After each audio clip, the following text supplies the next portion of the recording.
Equation है ना, जो क्वाड्रेटिक इक्वेशंस हैं उनकी नेचर किस तरह की है, ठीक है। डिस्कस करेंगे हम नेचर ऑफ क्वाड्रेटिक इक्वेशन।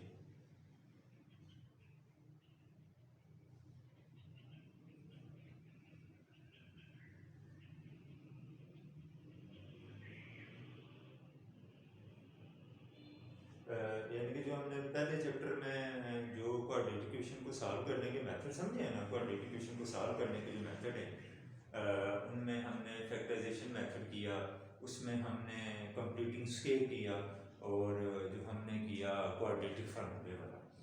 उसमें तो हम क्वाड्रेटिक इक्वेशन को सॉल्व करते थे ना, सॉल्व करने का मतलब ये था कि हमने उसके जो क्वाड्रेटिक इक्वेशन के दो रूट्स आते हैं, आंसर्स को हम रूट कहेंगे, ठीक है। जो दो रूट्स आते हैं ना, क्योंकि क्वाड्रेटिक इक्वेशन की जो मैक्सिमम पावर होगी ना वो 2 ही होगी, इसे हम सेकंड डिग्री पॉलिनोमियल भी बोलते हैं, क्वाड्रेटिक या सेकंड डिग्री पॉलिनोमियल बोलेंगे। उसमें ये होगा कि आंसर्स हम लेके आते थे, दो आंसर्स आते थे। आज हम क्या करेंगे कि जो 2.1 है उसमें हम देखेंगे कि जो हमें क्वाड्रेटिक इक्वेशन गिवन है, ठीक है, उसकी नेचर किस तरह की है, यानी कि उसके जो आंसर्स हैं वो हमें क्या बताएंगे। आंसर जो दो आएंगे उससे हमें उस क्वाड्रेटिक इक्वेशन के बारे में हम क्या जज कर सकेंगे, ठीक है। तो उसके लिए हम जो नेचर फाइंड करते हैं उसको हम डिस्क्रिमिनेंट बोलेंगे, ठीक है, डिस्क्रिमिनेंट। और उसको हम डिस्क शॉर्ट में हम कहेंगे डिस्क, और डिस्क को हम डेल्टा से रिप्रेजेंट करेंगे, इस तरह भी डेल्टा से भी रिप्रेजेंट किया जा सकता है उसे। और उसका फार्मूला क्या था, क्योंकि क्वाड्रेटिक इक्वेशन क्या थी भला, क्वाड्रेटिक फार्मूला क्या था, क्वाड्रेटिक फार्मूला ये था, अगर वेरिएबल हमारा x है तो फार्मूला ये था -b plus minus b square minus 4ac, और सब के नीचे था 2a, यानी कि जो फ्रैक्शन है ना ये माइनस से शुरू होती है, ये माइनस है ना b से और ना ही सिर्फ इसके, ये माइनस है इधर से शुरू होगी, ठीक है। और दूसरा ये है कि जो डिस्क्रिमिनेंट का फार्मूला होगा ना वो ये है, अंडर रूट के अंदर जो प्लस माइनस वाली है ना हमारे पास अंडर रूट के अंदर, ठीक है, क्योंकि जब भी किसी चीज के ऊपर अंडर रूट आता है तो उसके पीछे प्लस माइनस आता है, ठीक है, अंडर रूट प्लस माइनस। तो ये जो b स्क्वायर माइनस 4ac है ना, ये है डिस्क्रिमिनेंट का फार्मूला, ठीक है, b स्क्वायर माइनस 4ac। तो हम डिस्क्रिमिनेंट को यानी कि हम देखेंगे कि हमारा जो क्वाड्रेटिक इक्वेशन है उसकी नेचर किस तरह की है, तो नेचर को जज करने के लिए हमें उसका डिस्क्रिमिनेंट फाइंड करना है, ठीक है, डिस्क्रिमिनेंट फाइंड करना पड़ेगा। और हमें डिस्क्रिमिनेंट के लिए हमें उस क्वाड्रेटिक इक्वेशन में से a निकालना है, b निकालना है और c निकालना है। और सबसे पहले हमारा जो क्वेश्चन होगा ना, यानी कि जो उसने हमें इक्वेशन दी होगी वो स्टैंडर्ड फॉर्म में होनी चाहिए। एक चीज क्या कि वो जो क्वाड्रेटिक इक्वेशन की बना स्टैंडर्ड फॉर्म होनी चाहिए। स्टैंडर्ड फॉर्म का मतलब ये है कि पहले स्केल वेरिएबल वाली होनी चाहिए, ठीक है, दूसरे नंबर पे उससे पावर एक कम वाली होनी चाहिए, और फिर तीसरे नंबर पे क्या हो, कांस्टेंट होना चाहिए, ठीक है, कांस्टेंट यानी कि जिसके साथ वेरिएबल नहीं होगा, और हमारे क्वेश्चन के अंदर वेरिएबल एक ही हुआ करेगा, ठीक, ये याद रखना। अब मैं कुछ इक्वेशंस लिखता हूं स्टैंडर्ड फॉर्म में, जैसे ये दिया है 2x के plus 8x plus 5 is equal to 0, ठीक है। इसी तरह x के minus x plus 1 is equal to 0, इसी तरीके से 5x के है प्लस x है माइनस 3 है इक्वल टू 0। ये सारी जो हैं ये क्वाड्रेटिक इक्वेशन है, और ये हैं भी किसमें, स्टैंडर्ड फॉर्म में, ठीक। स्टैंडर्ड फॉर्म का मतलब क्या है, कोई फ्रैक्शन नहीं होनी चाहिए, कोई ब्रैकेट नहीं होनी चाहिए, ठीक है, इक्वल के बाद 0 होना चाहिए, और तरतीब भी होनी चाहिए। तरतीब क्या है, पहले स्केल वाला वेरिएबल होना चाहिए, फिर उससे एक पावर कम वाला, फिर कांस्टेंट होना चाहिए, ठीक है। वेरिएबल x के अलावा t भी हो सकता है, y भी हो सकता है, z भी हो सकता है, कोई भी वेरिएबल हो सकता है। तो एक चीज है कि जब भी हमने क्वाड्रेटिक इक्वेशन की नेचर फाइंड करनी है तो जो क्वाड्रेटिक इक्वेशन होगी ना वो स्टैंडर्ड फॉर्म में होनी चाहिए, ठीक है। स्टैंडर्ड फॉर्म का मतलब क्या है, फ्रैक्शन नहीं होनी चाहिए, पहली चीज है ब्रैकेट नहीं होनी चाहिए, ठीक है।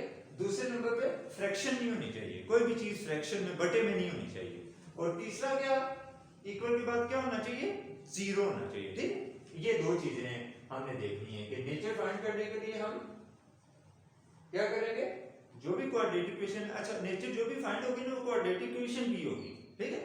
लीनियर की नहीं होगी, यानी कि जिसमें वेरिएबल की पावर 1 होगी उसकी नेचर नहीं फाइंड हो सकेगी, जिसकी पावर 3 है यानी कि क्यूबिक है उसकी भी नेचर फाइंड नहीं हो सकेगी। नेचर फाइंड हो सकेगी सिर्फ और सिर्फ क्वाड्रेटिक इक्वेशन की, ठीक है। वो नेचर हमें क्या बताती है कि जो हमारी क्वाड्रेटिक इक्वेशन है वो किस तरह की है, ठीक है। अब देखना है अगर अब उसमें कुछ क्या करते हैं, ये अगर ये जो हमारी डिस्क्रिमिनेंट है, डिस्क्रिमिनेंट का क्या formula, b square minus 4ac, quadratic equation के अंदर जो रूट में अंदर चीज है ना वो, अब क्या थी, बी स्क्वायर माइनस 4ac। अगर ये आंसर जो हमारा नेचर है जो डिस्क्रिमिनेंट है, अगर ये डिस्क्रिमिनेंट, ये डिस्क्रिमिनेंट के लिए हम ये फॉर्मूला यूज करेंगे, अगर इसका answer greater than 0 mean positive आ जाए, यानी कि बी स्क्वायर माइनस 4ac जो डिस्क्रिमिनेंट का फॉर्मूला है उसका आंसर वो ग्रेटर देन 0 यानी कि पॉजिटिव आ जाए, तो हम कहेंगे कि वो क्वाड्रेटिक इक्वेशन जिसका आंसर ग्रेटर देन 0 यानी कि पॉजिटिव आया है उसकी जो नेचर है ना वो रियल है। वो नेचर क्या है, रियल। अगर दूसरी चीज, अगर ये जो बी स्क्वायर माइनस 4ac है इसका आंसर लेस देन 0 आ जाए, लेस देन 0 मीन नेगेटिव आ जाए, लेस देन 0 मीन नेगेटिव आ जाए answer, B square minus 4ac का आंसर नेगेटिव आ जाए तो उसको हम बोलते हैं, उसकी जो नेचर है ना उस क्वाड्रेटिक इक्वेशन की वो इमेजिनरी है। और अगर वो इक्वल टू 0 आ जाए, आंसर 0 आ जाए, ना पॉजिटिव आए ना नेगेटिव आए, तो इसका मतलब हुआ कि वो जो क्वाड्रेटिक इक्वेशन है उसकी जो नेचर है वो इक्वल है, उसे कहेंगे वो क्या है, इक्वल है। और अगर उसका आंसर कंप्लीट स्क्वायर आ जाए, कंप्लीट स्क्वायर मतलब है 1 आ जाए, 4 आ जाए, 9 आ जाए, 16 आ जाए, तो इसका मतलब होगा कि उसकी जो नेचर है ना उस क्वाड्रेटिक इक्वेशन की जिसका आंसर ये आया है, इनमें से कोई आया है, 1 आ जाए, 4 आ जाए, 9 यानी कि किसी का स्क्वायर हो वो आ जाए, इसका मतलब होगा कि वो जो उसकी नेचर है ना वो रैशनल है, उसकी नेचर क्या है, रैशनल है। फिर देखते हैं, इसका मतलब है कि जिसका आंसर क्या आ जाए, ग्रेटर 0 आ जाए, ग्रेटर 0 मीन पॉजिटिव आ जाए, पॉजिटिव कुछ भी आ जाए, पॉजिटिव आ जाए, उसे क्या बोलते हैं, रियल। जिसका लेस देन 0 आ जाए मीन नेगेटिव आ जाए उसे बोलेंगे इमेजिनरी, और जिसका आंसर 0 ही आ जाए, ना नेगेटिव आए ना पॉजिटिव करके 0 आ जाए उसे बोलते हैं इक्वल, उसकी नेचर क्या है, इक्वल है। और जब किसी का आंसर कंप्लीट स्क्वायर आ जाए मीन 1 आ जाए, 4 आ जाए, 9 आ जाए, 16, 25, 36 कुछ भी आ जाए, कंप्लीट स्क्वायर हो, उसको क्या बोलते हैं, रैशनल बोलेंगे, ठीक है। अच्छा ये हमने याद रखना है, ठीक है। एक तो ये हमें पता होना चाहिए नेचर की क्या, अब आंसर लेके आते हैं। अब पहला जो क्वेश्चन है उसमें उसने हमें सिर्फ डिस्क्रिमिनेंट पूछा उसने, ठीक है। 2.1 का जो पहला क्वेश्चन है उसमें उन्होंने हमसे पूछा है सिर्फ इनकी क्या फाइंड करें, डिस्क्रिमिनेंट फाइंड करें। तो ये क्वेश्चन उसने दिया है, वर्क करें 5x स्क्वायर माइनस 5x और प्लस 4 है इज इक्वल टू 0, ये क्वेश्चन दिया। तो सबसे पहले हमने क्या चेक करना है डिस्क्रिमिनेंट के लिए कि हमारा जो क्वाड्रेटिक इक्वेशन हमें दी हुई है वो स्टैंडर्ड फॉर्म है। स्टैंडर्ड फॉर्म का मतलब बताया, कोई ब्रैकेट नहीं होनी चाहिए, कोई फ्रैक्शन नहीं होनी चाहिए, इक्वल के बाद 0 होना चाहिए, ठीक है। तो हमें कोई ब्रैकेट नजर भी नहीं आ रही, कोई फ्रैक्शन भी नहीं है, इक्वल के बाद 0 है और स्टैंडर्ड फॉर्म में कैसे, पहले x स्क्वायर वाली है, फिर x वाली है और फिर कांस्टेंट है, इक्वल टू के बाद क्या है, 0 है। अब हम यहां से सबसे पहले abc निकालेंगे और हमें पता है abc क्या होता है, a क्या होता है भला, a होता है coefficient of x square, x square का जो कोफिशिएंट होता है ना, जैसे यहाँ x स्क्वायर का कोफिशिएंट 5 है ना, तो a हमारा क्या है यहाँ पे, a क्या है हमारा 5, फिर b क्या होता है, b होता है कोफिशिएंट ऑफ x, जो सिंगल पावर वाला वेरिएबल होता है ना वो, और b क्या है हमारा यहाँ -5, ठीक। और c क्या है, कांस्टेंट टर्म, तो कांस्टेंट क्या है जिसके साथ वेरिएबल नहीं लगा तो वो 4 है, ये हमारा हो गया। abc हमने निकाल दिया, तो हमने डिस्क्रिमिनेंट फाइंड करना पहला क्वेश्चन में, तो अब हम देखेंगे disc is equal to b square minus 4ac। चलो b की जगह क्या लगाया -5 का स्क्वायर, a की जगह क्या लगाया 5 और c की जगह क्या लगा दिया 4। हमें पता है माइनस का स्क्वायर पॉजिटिव हो जाता है, तो 5 का 25 माइनस इन सबको मल्टीप्लाई करें तो हमारे पास कितना आ जाएगा 80 हमारे पास आ गया। अब हम क्या करेंगे 25 में से 80 निकालें ना, तो हमारे पास आंसर किस में आ जाएगा नेगेटिव में आ जाएगा। ठीक है, तो हमारे पास आ जाएगा कितना भला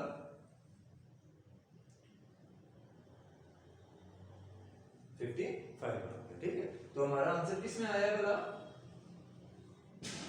नेगेटिव आ गया। जब आंसर लेस देन 0 में नेगेटिव आ गया तो इसकी नेचर क्या होगी, फिर ये क्या होगी, इसकी नेचर इमेजिनरी होगी। ठीक है जी, ये हमें इस तरह पता चलेगा। यहाँ उसने सिर्फ पहले क्वेश्चन में उसने हमसे पूछा है कि डिस्क्रिमिनेंट फाइंड कीजिए, आगे लिखने की जरूरत कोई नहीं। ठीक है, पहले क्वेश्चन में उसने हमसे सिर्फ पूछा है कि डिस्क्रिमिनेंट क्या होगा, नेचर नहीं पूछी उसने। दूसरा क्वेश्चन है, दूसरे में क्या दे रहा है, दूसरे का कोई एक पार्ट ले लेते हैं। दूसरे में ये है, दूसरे का दूसरा पार्ट है x square minus 2x minus 1 is equal to कितना आ गया 0 आ गया। अब देखते हैं यहाँ से a b c निकालते हैं। नेचर उसने क्या है कि दूसरे क्वेश्चन में क्या है नेचर फाइंड करें, क्या है नेचर उसकी। तो है a क्या है x का कोएफिशिएंट 1, x का कोएफिशिएंट माइनस का 2, c कांस्टेंट टर्म क्या है माइनस की 1। अगर यहाँ प्लस 1 होता तो सिर्फ 1 लिखता, यहाँ प्लस 2x होता तो सिर्फ 2 लिखता। ठीक है, तो ये याद रखना। चलो अब नेचर फाइंड करनी है, तो नेचर कैसे फाइंड होगी डिस्क्रिमिनेंट से। अच्छा, जब भी ये लिखा हो ना रियल है, इमेजिनरी है, इक्वल है, रैशनल है, ठीक है, तो आपने नेचर ही फाइंड करनी है, क्योंकि नेचर ही आपको बताएगी कि वो रियल है, इमेजिनरी है, इक्वल है, रैशनल क्या है। तो जब इन चारों में से कोई लफ्ज लिखा हो तो उसका मतलब ये हुआ कि आपने डिस्क्रिमिनेंट ही लेना है। ठीक है, तो डिस्क्रिमिनेंट का फार्मूला क्या होता है b square minus 4ac। b की जगह क्या लगा दिया -2 का स्क्वायर माइनस 4, a की जगह 1 और c की जगह -1। हमें पता है माइनस का स्क्वायर प्लस हो जाता है, 2 का 4 हो गया।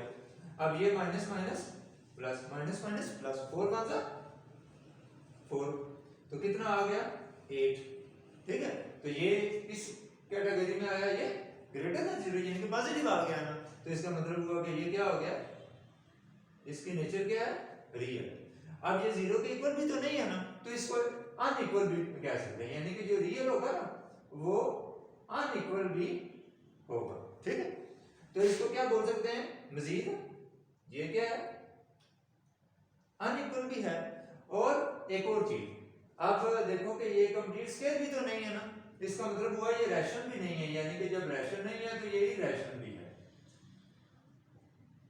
ठीक हो गया, यानी कि ये जो 8 आया ना 8, ये एक तो रियल है, दूसरा क्या है 0 के इक्वल नहीं है इसलिए ये अनइक्वल है, और तीसरा ये कंप्लीट स्क्वायर भी कोई नहीं है इसलिए ये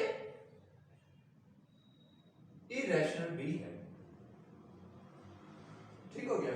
अच्छा, इमेजिनरी जो होता है ना, इमेजिनरी से कॉम्प्लेक्स भी बोलते हैं। ठीक है, इमेजिनरी या उसे क्या बोलेंगे कॉम्प्लेक्स।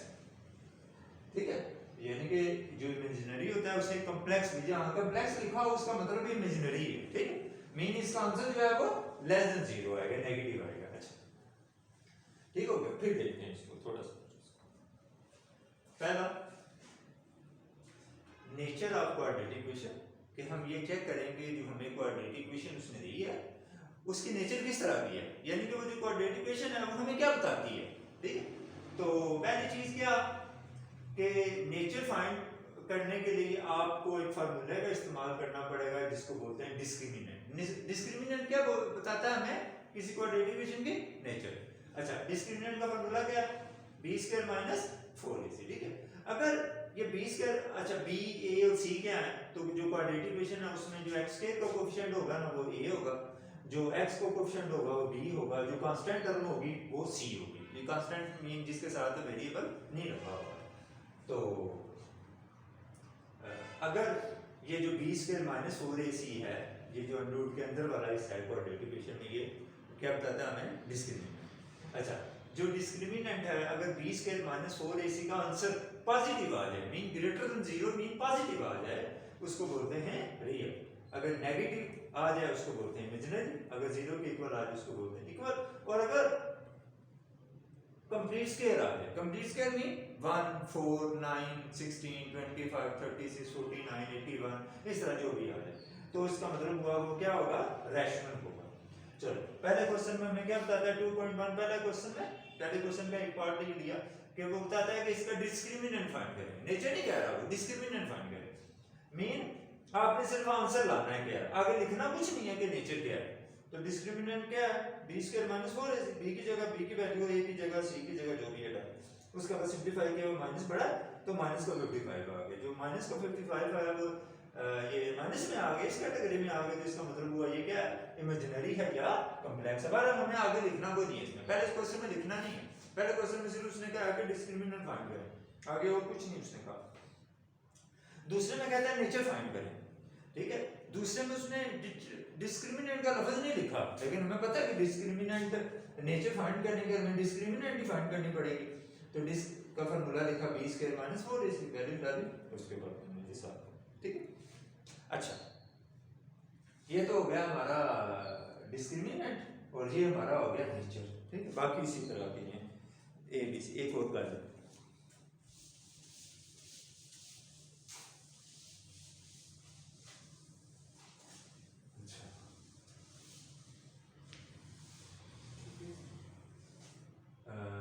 नेचर। दूसरा क्वेश्चन नंबर 3, क्वेश्चन 3 में कहता है कि a की वैल्यू फाइंड करें, और जो रूट्स हैं वो क्या हैं, इक्वल हैं, रूट्स क्या हैं, इक्वल हैं। जब भी हमने किसी की वैल्यू फाइंड करनी है ना, तो हमने जो डिस्क्रिमिनेंट है, अच्छा इसमें हम डिस्क्रिमिनेंट क्यों फाइंड करेंगे, क्योंकि उसने जो लफ्ज लिखे ना वो लिखा है एज रैशनल या लिखा है इक्वल या लिखा है रियल, तो ये लफ्ज उसने इस्तेमाल किए हैं। इसलिए हम क्या करेंगे कि उनकी ये तीनों जो प्रॉपर्टीज हैं ये नेचर की हैं, तो इसलिए हम इसकी नेचर फाइंड करेंगे, ठीक है। जब भी किसी वैल्यू फाइंड करनी है ना आपने, ax के प्लस bx है प्लस c है इक्वल टू कितना आ गया, 0 आ गया। ये पहला क्वेश्चन हमारा, तीसरे का पहला पार्ट, वो कहता है k की वैल्यू फाइंड करनी है आपने, ठीक है, k की वैल्यू फाइंड करनी है, और कैसे फाइंड करनी है, डिस्क्रिमिनेंट लेके फाइंड करनी है, ठीक है।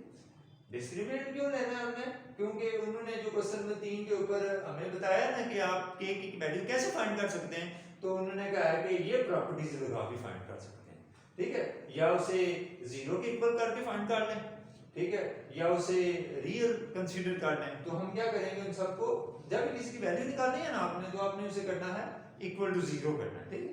चलो हमें सबसे पहले क्या पता होना चाहिए, a क्या है, a है हमारा x के कोएफिशिएंट, b क्या है हमारा जो x का कोएफिशिएंट b है, और जो कांस्टेंट है वो क्या है, c जो है वो c ही है, ठीक है।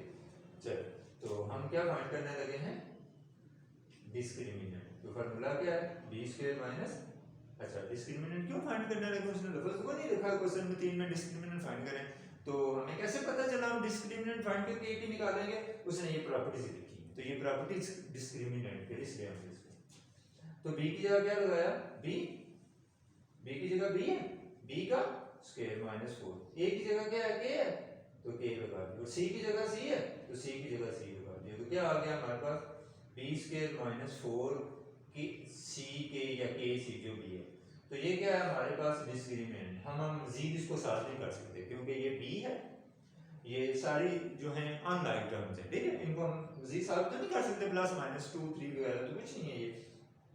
अब हम क्या करेंगे कि इसको इक्वल टू 0 करेंगे, तो ये लिखेंगे देयरफॉर डिस्क को किसके इक्वल पुट करेंगे, 0। क्यों पुट किया, क्योंकि उसने कहा हुआ है कि ये आपस में क्या है, इक्वल है। इक्वल का मतलब उसी किसके इक्वल पुट करना है, 0 के इक्वल पुट करना है, पुट करते हैं इसको 0 के इक्वल, तो जहां डिस्क लिखा हुआ उसके नीचे 0 लगा देते हैं, तो क्या आ जाएगा 0 is equal to b square minus 4k और c। अब c निकालना है हमने, तो ये सॉरी k निकालना है हमने, तो k के साथ ये सारी मल्टीप्लाई ये माइनस हो रहा है कि उधर आके प्लस हो जाएगा, तो सारा इधर आके क्या हो गया, ये -4c k सारा जो माइनस हो रहा है उधर जाके क्या हो गया, प्लस हो गया। इधर क्या पड़ा रहा, 20k। चलिए हमने k निकालना है ना, तो ये c और k जो k के साथ मल्टीप्लाई हो रहा है, c और 4 उधर जाके डिवाइड हो जाएगा, तो 20k कितना आ जाएगा, 4c। ये ठीक। एक और देखते हैं इसके साथ, इसका दूसरा पार्ट देखते हैं, चौथा पार्ट देखते हैं। चौथे पार्ट में क्या है, -5x और -2 = 0, ठीक है, उसी तरीके से। चलिए यहाँ देखते हैं, फिर उसी तरह a क्या है हमारा k, b क्या है -5 और c क्या है हमारा -2। तो डिस्क्रिमिनेंट लेते हैं हम। बार बार डिस्क्रिमिनेंट क्यों ले रहे हैं, उसके पीछे वजह क्या है, जो क्वेश्चन उन्होंने दिया है उसमें उसने कहा है कि आप k की वैल्यू कैसे फाइंड कर सकेंगे, जिस वक्त उसे इक्वल करें। इक्वल मीन उसके जो डिस्क्रिमिनेंट है उसे इक्वल के। b की वैल्यू कितनी आ गई है, -5 का स्क्वायर -4, a की जगह क्या आ गया, a और c की जगह क्या है, -2। माइनस का स्क्वायर प्लस हो जाता है हमेशा, तो 5 का 25, ये माइनस माइनस प्लस, 4 2 8k। तो डिस्क्रिमिनेंट, अब हमें पता है कि 25 में हम 8 तो प्लस माइनस कर सकते हैं, 8k तो नहीं कर सकते, ठीक है, ये दोनों अनलाइक टर्म्स हैं, लिहाजा अब हम पुट करेंगे, हम जी साहब तो नहीं कर सकते 25 में, तो k की वैल्यू निकालनी है। तो उसी तरीके से दिया हुआ उन्होंने ना कि k की वैल्यू कैसे निकलेगी, जब डिस्क्रिमिनेंट को किसके इक्वल पुट करोगे, 0 के इक्वल। तो हम क्या करते हैं, 25 प्लस 8k इक्वल टू क्या लगा दोगे, 0। तो k निकालना है, तो 8k इज इक्वल टू, तो प्लस का 25 उधर जाके माइनस का 25, और k की वैल्यू कितनी आ जाएगी, -25/8। तो ये हमारे पास k आ गया। अच्छा और करें, इधर मैंने क्या किया, जहां डिस्क्रिमिनेंट लिखा हुआ था ना नीचे, उधर मैंने 0 लगाया, यानी कि 0 मैंने उस तरफ लगाया। इधर मैंने क्या किया कि ये जो आंसर आया ना, इसके मैंने इधर इक्वल टू 0 लगा दिया। इसके पीछे क्या वजह है, पहले मैंने वहां क्या किया था, जहां डिस्क्रिमिनेंट मैंने हटाया ना, उसके नीचे मैंने क्या लिख दिया था, 0। ये देखिए, इस डिस्क की जगह मैंने क्या लिख दिया, 0, और बाकी चीज इधर बड़ी हुई है सारी। यहां मैंने क्या किया, यहां मैंने ये किया कि जो डिस्क है ना, उससे 0 के इक्वल किया, लेकिन उसके नीचे 0 नहीं लगाया, यानी कि डिस्क लेफ्ट तरफ थी ना, उसके नीचे मैंने 0 नहीं लगाया, बल्कि राइट तरफ 0 लगाया। ये देखो, इसके पीछे वजह ये है कि यहाँ हमारा जो यहाँ क्या था, यहाँ जो k वाली रकम थी ना, वो क्या थी, माइनस थी, क्या थी, माइनस। उसे हमने क्या करना था, प्लस करने के लिए उसे उधर लेके जाना था ना, इसलिए मैंने इधर क्या किया, 0 उधर लगा दिया ताकि ये मैं उठा के इधर लेके आ सकूं। तो -4k से इधर आके क्या हो गया, प्लस हो गया, और 20 के इधर है। यहाँ क्या है, यहाँ 8 के पहले से पॉजिटिव है ना, 8 के पहले से पॉजिटिव है, इसलिए मैंने क्या किया कि इसको लिखा रहने दिया और इस तरफ 0 लगाया, ताकि हम क्या करें कि 8k को हम उधर नहीं शिफ्ट करना हमें, ठीक है। तो 8k था पॉजिटिव, तो ये पॉजिटिव तो 25 इधर आके -25 इस तरीके से मुझे क्या हो सकता। अच्छा एक और देखते हैं, इसका तीसरा पार्ट देखते हैं। इसका तीसरे में क्या दिया है, 8xk + 3x माइनस, फिर कांस्टेंट हमारा ये बड़ा सा 2k + 1 = 0। ये हम चेक करेंगे हमारा abc क्या है, उसी तरीके से a क्या है हमारा 8, b क्या है हमारा 3, और c क्या है, ये सारा c है हमारा, ये क्योंकि इसके साथ x तो नहीं है, वेरिएबल तो x है हमारा, तो वो क्या है माइनस, फिर ब्रैकेट 2k और प्लस का 1, ये सारा हमारा c है। x के a क्या होता है, जो x के साथ कोफिशिएंट लगा हुआ है, अगर x के साथ ये होता ना, ये ऐसे 3 + 5p ये होता, तो इसका मतलब हुआ जी ये जो सारा है ना, ये हमारा a होता, ठीक है, हमारा ये सारा a होता। अब यहाँ पे x के साथ 8 है, तो a हमारा 8 आ गया, b और c। अब उसी तरीके से फिर डिस्क = b² - 4ac, b की जगह क्या लगा दिया, 3 का स्क्वायर -4, ए की जगह क्या लगा दिया 8 इंटू सी की जगह क्या लगा दिया ये सारा, तो ये लगा दिया माइनस फिर ब्रैकेट 2k प्लस का 1 ये।